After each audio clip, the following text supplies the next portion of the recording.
मेरे प्यारे दोस्तों, नो पॉलिटिक्स प्लीज में आपका स्वागत है। दोस्तों, कल भारत में वनडे क्रिकेट का विश्व कप का मैच फाइनल खेला गया, जो कि अहमदाबाद के नरेंद्र मोदी स्टेडियम में था। भारत के प्रधानमंत्री, ऑस्ट्रेलिया के उप प्रधानमंत्री समेत बहुत बड़ी बड़ी डिग्निटरियों ने इस मैच को देखा। लगभग पूरा बॉलीवुड इसमें शामिल था, और भी बड़ी बड़ी हस्तियां जैसे सदगुरु सचिन तेंदुलकर जैसे लोग भी यहां पर आए। सबने मैच देखा। खैर, मैच का अंत अच्छा नहीं हुआ। भारत इस मैच में हार गया, फाइनल नहीं जीत पाया। जबकि पिछले अपने सारे 9 मैच भारत जीत चुका था और बहुत ही शान से जीता था। लेकिन इस फाइनल के मैच में भारत को हार का सामना करना पड़ा और ऑस्ट्रेलिया छठवीं बार विश्व विजेता बना। खैर, हार हो या जीत हो, अब इस पूरे विश्व कप के मैचों की, भारत के खेल की, भारतीय मीडिया की और भारत की जो सोशल मीडिया है उस पे क्या ट्रेंड चल रहा था, उसका एनालिसिस करना इस समय बहुत जरूरी हो जाता है। देखिए, मैं आपको एक चीज बताना चाहूंगा कि जब से विश्व कप का मैच हमारे देश में चालू हुए, सोशल मीडिया का एक बहुत बड़ा वर्ग, जिनको कि आप जातिवादी और मोदी विरोधी मानसिकता से भरा हुआ कह सकते हो, उन्होंने शुरुआत से एक जातिवादी ट्रेंड चला रखा था कि सूर्य कुमार यादव को मौका नहीं दिया गया, शमी ने ऐसा किया, धर्म के नाम पर, जात के नाम पर इसको मनुवादी बनाम बहुजनवादी व्यवस्था करार देने का काम इन लोगों ने बड़ी बखूबी किया। और पूरे सोशल मीडिया पर ये लोग जहर जो है भर भर के घोलते रहे। और कारण कारण सिर्फ एक है, वो है राजस्थान, छत्तीसगढ़, एमपी, तेलंगाना में चुनाव, और उसके साथ ही साथ 2024 में होने वाले लोकसभा के आम चुनाव। क्योंकि दोस्तों, इस देश में अब दो वर्ग धीरे धीरे बनते जा रहे हैं। एक वर्ग वो है जो देश के विकास के साथ सहायक है, जो देश के विकास को चाहता है। दूसरा वर्ग वो है कि जो इन सब चीजों को गर्त में डालकर सिर्फ और सिर्फ अपनी सरकार बनाना चाहता है। अपनी सरकार यानी कि विरोध की सरकार, चाहे उसमें राहुल गांधी प्रधानमंत्री बने या कोई और प्रधानमंत्री बने, क्योंकि उनके पास कोई भी प्रधानमंत्री पद का कोई चेहरा नहीं है। लेकिन मुद्दा सिर्फ मोदी और बीजेपी विरोध का है, इसलिए ये लोग देश को किसी भी गड्ढे में डालने के लिए तैयार हैं। इनको इस बात की खुशी नहीं हुई, सोशल मीडिया पे अगर आप देखें, कि भारत कल के दिन $4 ट्रिलियन वाली अर्थव्यवस्था बन गया। सोचिए, जब मोदी ने टेक ओवर किया था तब भारत $1.3 ट्रिलियन की अर्थव्यवस्था था, और कल यानी 19 नवंबर को भारत $4 ट्रिलियन वाली अर्थव्यवस्था बन गया। सोचिए कितना बड़ा मील का पत्थर हुआ है इन 9 सालों के बीच में।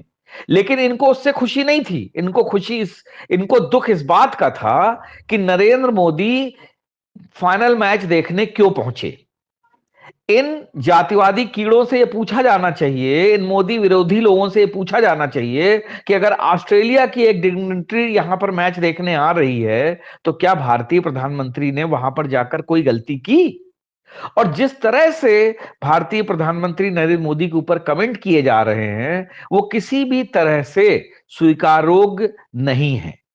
ये मेंटेलिटी दिखा रही है इन लोगों की, इन कांग्रेसियों की कह लीजिए, या इन मोदी विरोधियों की कह लीजिए, या इन सेकुलरों की कह लीजिए, या धर्म विशेष के लोगों की कह लीजिए, कि जो इतने ज्यादा मोदी विरोध और बीजेपी विरोध में घिरे हुए हैं कि ये मैच हारने पर भी जो है खुशियां मना रहे हैं। ये मैच को जातिवादी व्यवस्था के दायरे में लाकर या जातिवादी व्यवस्था जन बनाम अनुवादी व्यवस्था के रूप में ढालकर इस मैच का पूरा जो इन्होंने जो स्वाद था, जो मजा था, वो किरकिरा कर दिया। और इस मैच को इस हिसाब से राजनीतिक रंग दे दिया कि मानो 2024 के चुनाव में नरेंद्र मोदी की हार हो गई हो और राहुल गांधी प्रधानमंत्री बन गए हो। दोस्तों, क्या इन्हीं दिनों के लिए मैच खेला जाता है, क्रिकेट खेला जाता है, या कोई खेल खेला जाता है? खेल में राजनीति ये लोग क्यों घुसेड़ रहे हैं, और अगर राजनीति करनी भी है तो जातिवादी व्यवस्था को क्यों बढ़ावा दे रहे हैं? जरा याद करिए, इसी धर्म विशेष की बढ़ने के कारण और धर्मवादी व्यवस्था के कारण ही इस देश का बंटवारा हुआ। बंटवारा करने वाली कांग्रेस थी, नेहरू थे, गांधी थे। दसियों लाख लोग मारे गए, नरसंहार हुए, लेकिन इसके बावजूद इन्होंने अभी तक अपनी मानसिकता नहीं छोड़ी। और आज वही राहुल गांधी अब हिंदुओं को जातिवादी व्यवस्था में बांटना चाह रहे हैं, जाति के आधार पर जनगणना कराना चाह रहे हैं। क्या कोई भी नेता इस प्रकार के जातिवादी कीड़ों से यह पूछेगा कि जातिवादी अगर जनगणना करानी है तो सिर्फ हिंदू धर्म का ही नाम क्यों लिया जाता है? दूसरे धर्मों में क्या जातियां नहीं हैं? मुस्लिम हो चाहे ईसाई हो, सब में जातिवादी व्यवस्था लागू है। हर धर्म में जाति का बोलबाला है, यहां तक कि सिख धर्म में भी जातियां होती हैं। तो फिर हिंदुओं को ही टारगेट क्यों कर रहे हैं? और वो भी ऐसे मौकों पर कि जब देश में एक क्रिकेट का वर्ल्ड कप फाइनल चल रहा हो, और ऐसे मौके पर अपने देश के प्रधानमंत्री को टारगेट करना जातिवादी और पार्टीवादी व्यवस्था के नाम पर, क्या ये कहीं से शोभा देता है? और आखिर में हार तो भारत की हुई, चाहे वो सूर्य कुमार यादव ज्यादा रन बनाते या कम रन बनाते, या रोहित शर्मा ने अच्छे रन बनाए या खराब रन बनाए। ये मनुवादी या बहुजनवादी व्यवस्था का खेल नहीं था, ये पूर्णतः प्रतिभा पर आधारित खेल था, जिसमें कि ये सच है कि भारत ने आशा के अनुरूप अपना प्रदर्शन नहीं किया। फाइनल मैच में जो प्रदर्शन उनसे होना चाहिए था वो नहीं हुआ, जबकि ऑस्ट्रेलिया बहुत अच्छा खेली, ऑस्ट्रेलिया ने जी जान लड़ा दी, ऑस्ट्रेलिया ने अपने मैच जीतने के लिए हर वो प्रयत्न किया जिसकी वो हकदार थी।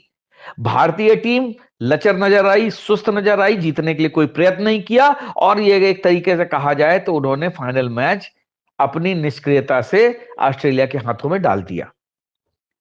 चाहे वो बैट्समैन रहे हो चाहे बॉलर रहे हो, हम किसी को भी दोष नहीं देना चाहते।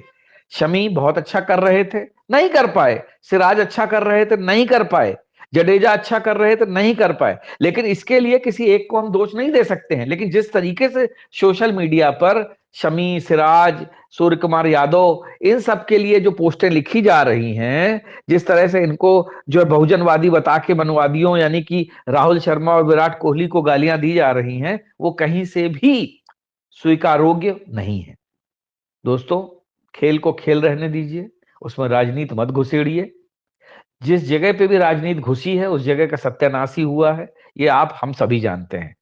राजनीति के चलते ही ये देश बटा, राजनीति के चलते ही अब जातिवादी जो है व्यवस्था को बढ़ावा देने की बात चल रही है। आप याद कीजिए, मंडल कमीशन आया, देश में कितने बंटवारे हुए। अब मंडल कमीशन के बाद अब ये अगेन जातिवादी जनगणना की बातें चल रही हैं।